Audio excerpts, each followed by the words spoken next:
Assalamualaikum warahmatullahi wabarakatuh. Hai Empowers, perkenalkan nama saya Santi Rahmawati dari Pendidikan Luar Sekolah Universitas Negeri Jakarta, PLSA 2015. Di sini saya akan menjelaskan tentang inovasi selayang pandang. Nah, kita lanjut ke materinya ya. Inovasi selayang pandang itu ada 9 kategori. Yang pertama itu ada tantangan, pilihan, solusi, agenda bersama, jalan panjang, kendala, peluang, kejutan, dan inovasi 2015. Nah, kita jabarkan satu persatu ya. Yang pertama itu ada tantangan inovasi. Nah, tantangan inovasi itu yang pertama ada otak membenci perubahan. Pelajaran dari ilmu saraf, mengapa otak tak berubah? Nah, karena ada 2 sebab. Yang pertama itu, ada ketika otak menemukan diri mereka di dalam suatu organisasi yang akan menjalankan perubahan, secara tidak langsung, otak mereka akan memiliki ketakutan untuk melakukan perubahan tersebut. Yang kedua itu, ada otak secara alami berevolusi. Yang pertama, ada mencari hadiah dan kepastian, itu masuk ke positifnya. Yang kedua adalah mengurangi energi mereka, itu masuk ke bagian positif. Nah, dan yang negatifnya, menghindari suatu ancaman. Nah, selanjutnya adalah 1000 alasan tidak berinovasi. Banyak sekali alasan-alasan seseorang yang menimbulkan tidak adanya inovasi. Misalkan seperti terlalu banyak itulah, itu adalah harapan palsu. Apa untungnya untuk kita? Tidak akan terbang.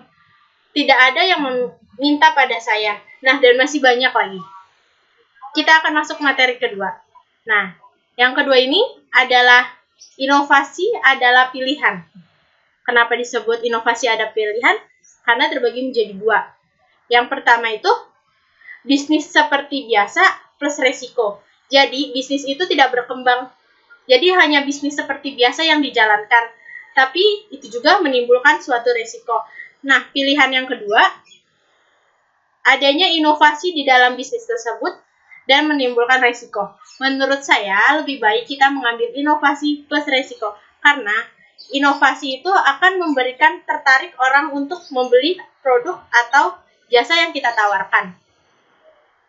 Yang ketiga adalah inovasi sebagai solusi organisasi. Nah, versi kembali ke orbit setelah sedikit dimodifikasi dari aslinya untuk melindungi beberapa nama penting yang mencoba untuk membawa inovasi dan perencanaan berpikir mereka sampai ke organisasi atas. Nah, yang selanjutnya ini kita akan bahas tentang inovasi sebagai agenda bersama. Inovasi adalah aktualisasi revolusi mental yang harus menjadi gerakan kebangsaan dan dilakukan serentak oleh seluruh komponen bangsa melalui 4 co. Yang pertama itu ada co-responsibility, kedua co-thinking, 3 co-creation, dan co-benefit. Nah, selanjutnya kita akan bahas tentang jalan panjang inovasi. Inovasi itu timbul tidak sekejap, melainkan membutuhkan waktu dan tahapan. Misalkan, inovasi laboratorium, jadi masih dalam lingkup kecil atau hanya sekumpulan.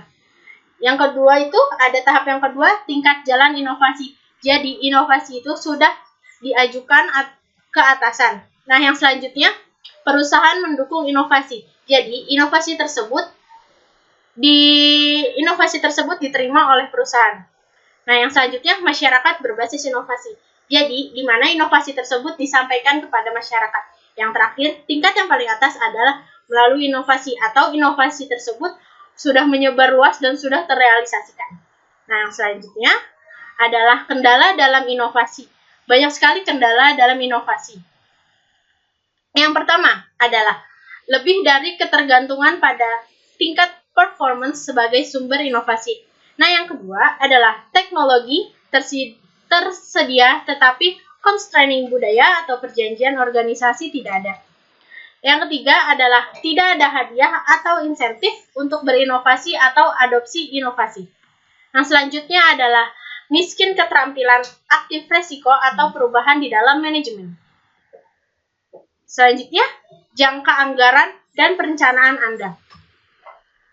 Pengiriman tekanan dan administrasi biaya. Kebudayaan penghindaran resiko, keberatan untuk gagal program atau organisasi. Jadi, hal yang sudah saya sebutkan itu akan menimbulkan tidak adanya atau munculnya inovasi.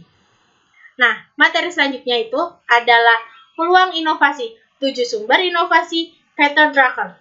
Yang pertama ini, yang inovasi itu tidak terduga. Jadi, inovasi itu muncul bisa secara langsung atau secara langsung. Nah, yang kedua adalah ketidaksesuaian. Jadi, inovasi tersebut terjadi adanya suatu tidak kesesuaian yang ada di dalam perusahaan atau organisasi. Yang ketiga adalah proses membutuhkan. Jadi, adanya kebutuhan baru yang belum terpenuhi. Jadi, timbullah suatu inovasi baru. Yang keempat adalah perubahan industri pasar. Terjadinya perubahan dan kemajuan ekonomi di dalam suatu organisasi atau perusahaan akan menimbulkan inovasi baru untuk meningkatkan produk dan kualitas jasa yang diberikan. Nah, yang kelima adalah demografi atau kependudukan. Jadi, faktor kependudukan itu sangat mempengaruhi suatu yang dapat mempengaruhi inovasi itu timbul. Yang keenam adalah perubahan persepsi atau perubahan pandangan. Adanya pandangan yang berubah di dalam organisasi dapat menimbulkan inovasi baru untuk memajukan organisasi tersebut. Nah, yang terakhir adalah pengetahuan baru. Adanya ilmu-ilmu dan teknologi terbaru, itulah yang menimbulkan inovasi atau pengembangan dalam kemajuan. Nah, yang selanjutnya adalah inovasi selalu mengejutkan. Nah, contohnya misalkan pelayanan ibu melahirkan dan pelayanan kependudukan terpisah. Nah, ibu melahirkan langsung dapat akta kelahiran itu dilakukan di Banyuwangi.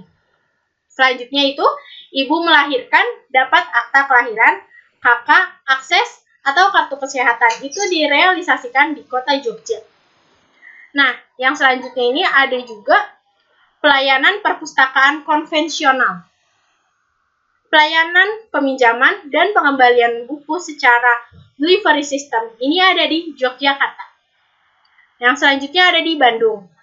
Ada banyak sekali inovasi yang mengejutkan di Bandung yang ada. Nah, misalkan seperti di sekolah gratis, URC tambal ban, taman tematik, ranger taman, indeks kebahagiaan, detektif narkoba, gerakan pungut sampah, detektif lingkungan, dan polisi RW. Tapi masih banyak lagi. Nah, yang selanjutnya adalah 25 top inovasi pelayanan publik 2015. Yang pertama ini adalah ada 3 layanan inovasi publik. Yang pertama ada layanan 7 menit lantung BPN. Yang ketiga, pelayanan penyandang disabilitas Kemensos, AHU Online Kemenkumham. Yang selanjutnya ini adalah dalam 3 provinsi ada 5. Yang pertama adalah ATM Samsat, Jawa Timur, Ayo Kerja, Jawa Timur, Jogja Plan, Daerah Istimewa Yogyakarta, Sistem Pengendalian Inflasi, Kalimantan Tengah, Taman Budaya Jambi. Nah, ada lagi di dalam tingkat kota. Ada 7. Yang pertama, e-hall, Surabaya, emas hitam di balik tumpukan sampah, Malang, KEUR, 26 menit menuju keselamatan lalu lintas Denpasar, Klinik Lansia Puskesmas Putri Ayu Jambi, Lembaga Perlindungan Perempuan, Anak dan Remaja Pekalongan, Broadband Learning Center Lubuk Linggau, program KIA, dan pencatatan kelahiran ada di Surakarta. Nah, yang terakhir ini ada di 10 kabupaten. Yang pertama ada budidaya asparagus Bandung, gebrakan Susi turunkan Aki dan AKB Lumajang, inovasi pala sambutan Aceh Selatan, kantornya orang miskin, Sragen, lahir Prokot pulang bawa akte Banyuwangi, Outhaling Pasuruan, paket kebijakan investasi Pinrang, program pengendalian malaria melalui sistem EDTA Teluk Bintunik, TPA Sampah, Wisata Edukasi Malang, EPTPU di Kecamatan PPU. Nah, itulah mengenai inovasi selayang pandang yang dapat saya sampaikan. Kurang lebihnya saya mohon maaf apabila banyak kesalahan. Sekian dari saya. Wassalamualaikum warahmatullahi wabarakatuh.